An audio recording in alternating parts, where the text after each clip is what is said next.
안녕하세요. 평가장입니다. 지정제 갱신 영상 잘 시청들 하셨나요?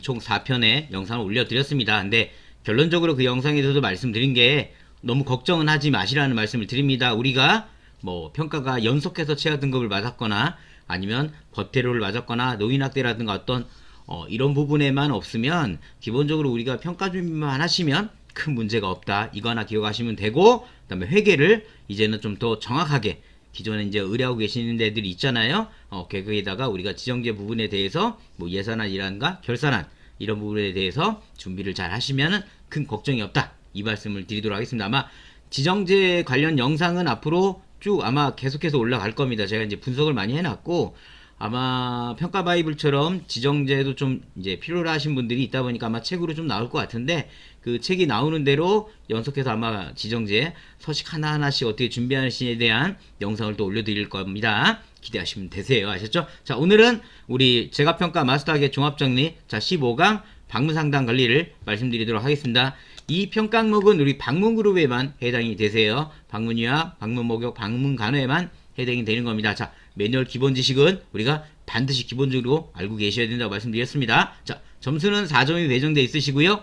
서류만으로 확인을 합니다. 반드시 우리가 서류적인 부분을 준비를 하셔야 되는 거고요. 난이도는 상으로 뒀습니다. 근데 마음속으로 한 극상 정도 되세요. 이 항목은 정말 어려운 항목 중에 하나라고 봐주시면 되세요. 자, 적용기간은 우리 올해 평가받는 홀수기관들은 21년 1월부터 평가일까지 우리가 준비를 해야 된다 보시면 되세요. 예를 들어 우리가 평가가 예를 들어 5월 5일날 왔다. 그러면 업무 수행 일지는 언제까지 하셔야 돼요? 4월 말까지만 하시면 되는 거예요. 아셨죠? 적용 기간도 그래서 굉장히 중요한 겁니다. 우리가 하나씩 준비하실 때마다 적용 지표 기간에 대해서 꼭 생각을 해보셔야 되는 겁니다. 아셨죠? 자, 평가 기준을 좀 보겠습니다. 화면에 보고 계시는 것처럼 모든 수급자 또는 보호자에게 매월 방문 상담을 해야 되는 겁니다. 즉, 이 방문에서 상담을 진행해야 되는 거고요. 우리가 코로나 시적 적용 지침에 의해 가지고 코로나가 급했던 아주 그 극상으로 올라갔던 2021년이나 2020년에 유선 상담도 인정을 했었습니다. 그래서 그런 부분들은 우리 시청하신 분들이 잘 기간을 바라봐 주셔야 되세요. 이러한 방문 상담을 하실 때는 반드시 날짜, 시간, 어르신 이름, 상담 지원자 성명, 상담 대상자, 그 다음에 상담 내용들이 반드시 포함되어야 된다. 근데 이런 부분은 우리가 기본적으로 쓰는 서식이 있기 때문에 그 서식에 모두 다 포함이 되어 있다고 하시면 되는 거고요.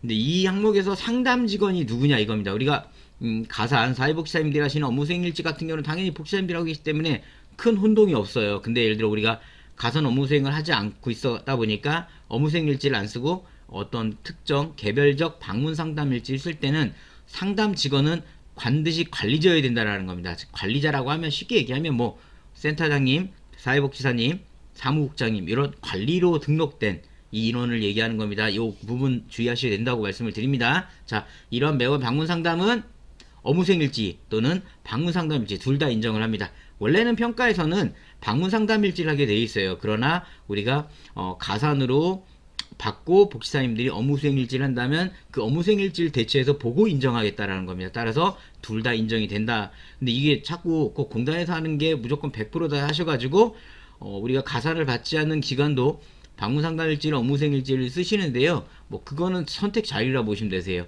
방문상담일지가 별도로 있다라고 말씀드립니다. 자, 화면에 보고 계시는 게 우리 프로그램 관리자 및 사회복지 업무수행일지죠. 자, 여기에 많이 쓰고 계실 거고, 이 업무수행일지를 쓰실 때 질문들을 많이 하시는 게 우리 좀 내용을 좀 안 보실 수 있으니까 좀 키워볼게요. 화면이 부서져도. 자, 여기 보시면 우리가 욕구 사정 부분이 있고 급여계획 부분이 있고 인지활동 프로그램 제공 계획이 있는데 이 부분은 기관마다 다르고 또는 말하는 곳마다 다릅니다. 예를 들어 모니터링에서는 이 부분도 수기를 써야 된다라는 그런 게 있고요. 근데 평가에서는 이 부분이 수기든 전산이든 상관을 안 합니다. 따라서 저는 평가 기준으로 말씀드리면 이 욕구 사정 급여계획 인지활동 프로그램 제공 계획은 우리가 어떤 워드로 치워가지고 하나의 고정을 하면 돼요. 근데 이 고정했었던 이 내용들은 최소 1년에 한 번. 또 기준점 뭐냐면 우리가 욕구사정 급여계획은 우리 어르신에게 낙상유차 인지하고 욕구와 급여계획을 잡잖아요. 그때마다 이 내용을 좀 바꿔준다고 생각을 하시면 되세요. 그렇게 해가지고 내용을 좀 고정적으로 가시되 밑에 보시는 보호자 상담과 밑에 이제 조치 내역이 있습니다. 상담 내역, 조치 내역 이 부분은 수기로 쓰시는 게 좋아요. 수기를 써가지고 이 부분이 핵심인 겁니다. 이 두 줄이 보호자 상담 부분하고 그 뒤에 있는 조치 내역 부분이 그 부분은 잘 쓰셔야 돼요. 응용편에 말씀을 드렸습니다. 이거는 마스하기 때문에 어떤 기본편, 응용편, 실전편 다 보고 이 마스하기를 보셔야 되기 때문에 자 이렇게 우리가 업무수행 일지를 써야 된다. 또는 우리는 업무수행 일지를 안 하다 보니까 우리는 여기 화면에 보고 계신 것처럼 개별 방문 상담 일지를 쓰셔도 됩니다. 상담 내용, 상담 결과, 상담자 의견, 조치 해가지고 우리가 쓰셔도 되고요. 이 부분은 워드로 치셔도 되는 겁니다. 무방합니다. 따라서 이 두 가지 서식에 대해서 우리가 방문 상담 관리에서는 서식 작성을 된다. 자세한 작성법은 제가 응용편에 올려놔 드렸습니다. 그래서 응용편에서 내용을 또 자세하게 보시면 되세요. 자, 평가 기준 2번은 그럼 이렇게 우리가 매달 즉 1년이라고 따지면 12번의 상담을 진행을 했잖아요. 그러면 연일에 한 번 이상은 이 상담에 대한 결과를 반영을 해야 됩니다. 예를 든다면 응용편에도 말씀드렸지만 그래도 마스하게 한번 또 내용을 숙지하시라고요. 예를 들어 오늘 내가 상담을 갔는데 어르신께서 어깨가 너무 아프다고 하시고 힘들어 하세요. 그리고 우울해 하시고 이런 통증 때문에 일상생활 너무 힘들다. 저도 어깨가 많이 아프거든요. 어깨 치유한 지가 지금 2년 반이 됐는데 완치가 안 되고 수술해야 된다고 해가지고 수술하기 싫어 참고 있는데 3,000%로 빠져 죄송합니다. 자, 어쨌든 어깨가 아프시대요. 그래서 우리가 조치 내용에 어깨가 아픈 부위 주의 관찰하고 보호자에게 요청해가지고 파스를 비치한 다음에 어르신이 아플 때 파스를 붙여드리기로 함. 또 아픈 부분은 조금씩 주물러 드리는 걸로 해가지고 어르신 상태를 관찰하기로 함. 이렇게 적어놨다면 이거를 반영 결과를 하라는 거예요. 반영 결과를 두 개로 나뉘는 거예요. 2021년부터 2022년 말까지는 그거를 그 해에 언제든 반영하면 인정을 하는 거예요. 그러나 23년부터는 30일 이내에 반영하게 되어 있습니다. 즉 5월 1일 날 예를 들어 내가 이 상담을 했다면 자 5월 30일까지는 이 반영을 진행해야 됩니다. 그럼 반영을 어디다 할 거냐 이거죠. 급여계획 종합의견에 진행하셔도 되는 거고요. 상태 변화 기록지에 적어도 되는 거고요. 급여 제공 기록지에 적어도 되는 겁니다. 자 화면에 보고 계신 것처럼 급여계획서라고 한다면 급여계획 종합의견이 있으실 거예요. 이거 뒷장에 이렇게 종합의견 공단 거라도 종합의견에 이제 여기 보인 것처럼 넣는 겁니다. 상담 결과 어르신이 컴퓨터가 약간 이상해서 죄송한 말씀 드리겠습니다. 보호자가 어깨 통증에 대해서 관찰을 잘 해달라고 하셔가지고 종합의견 위 어르신에게는 별도의 계획을 잡아가지고 통증관리 부분을 계획을 더 진행하도록 하겠습니다. 그래서 계획을 잡든가 그 계획서 하나를 더 집어넣으라는 겁니다. 이렇게도 인정을 하는 거고요. 화면에 보고 계신 것처럼 상태 변화 기록지를 우리가 기관들에서는 별도의 보고 계시는 이런 기록지에 쓰거나 아니면 RFID의 특이사항에 적잖아요. 거기에 그 내용을 적으라는 겁니다. 예를 들어 아까처럼 5월 1일 날 우리가 아까처럼 그런 내용으로 상담 결과를 썼다면 5월 1일부터 한 달 안에 상태 변화 기록지에다가 적어야 되는 겁니다. 상담 결과 어르신에게 통증에 대한 관리가 필요하기 때문에 오늘 같은 경우는 어르신에게 파스를 붙여드리고 특정 부분을 조치를 진행하였음 이렇게 적어 놓으시면 인정한다라는 겁니다. 그리고 이런 내용은 우리가 흔히 말해 RFID 특이사항이나 화면에 보고 계시는 급여증 기록지의 특이사항에 그런 내용을 적어도 인정을 하겠다라는 겁니다. 그래서 우리 기관들에서 이 부분에 대해서 이제 어느 거를 써도 인정하겠다라는 건데 이제 저는 어떻게 진행하는지를 꿀팁에서 말씀을 드리겠어요. 자, 가장 핵심 꿀팁입니다. 영상을 대부분들 끝까지 시청하실 거라 저는 믿고요. 중간중간에 제가 핵심 꿀팁 문제는 맨 뒤에 말고 중간에 넣도록 하겠습니다.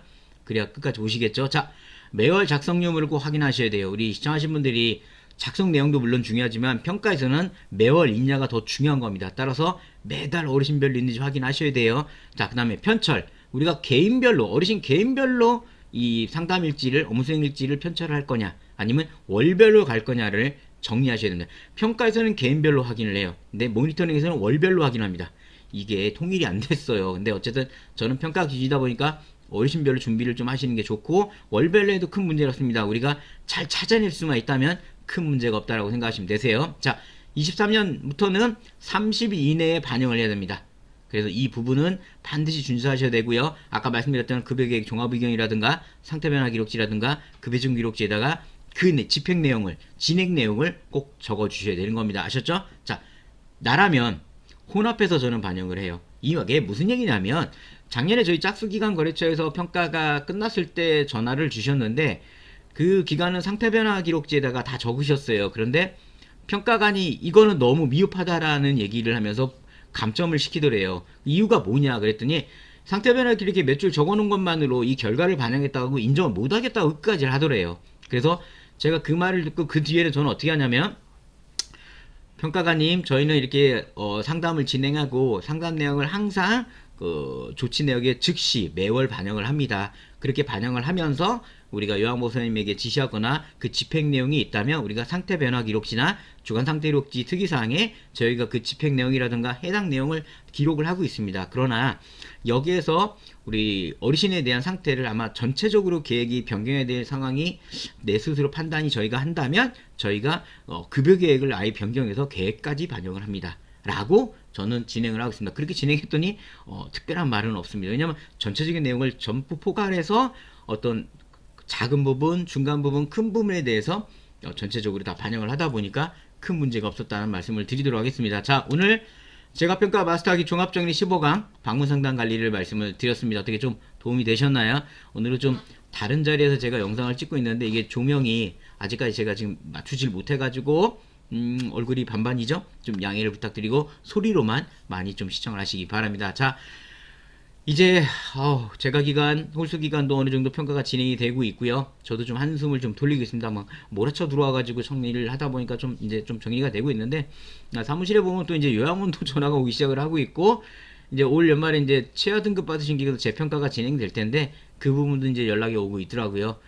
바쁘게 또 대비를 하도록 할 거고요.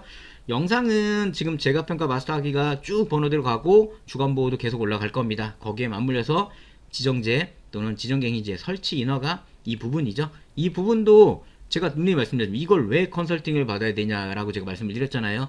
충분히 영상 보면 작성하고 대비할 수 있게끔 영상을 또 올려드리도록 하겠습니다. 자, 즐거운 봄입니다. 따뜻한, 저도 이제 반팔을 입었죠. 한절기, 그러나 일교차가 있다 보니까 감기 조심하시고요. 건강 조심하시기 바랍니다. 저는 다음에 더 좋은 영상으로 인사드리도록 하겠습니다. 저는 하 과장이었습니다. 감사합니다.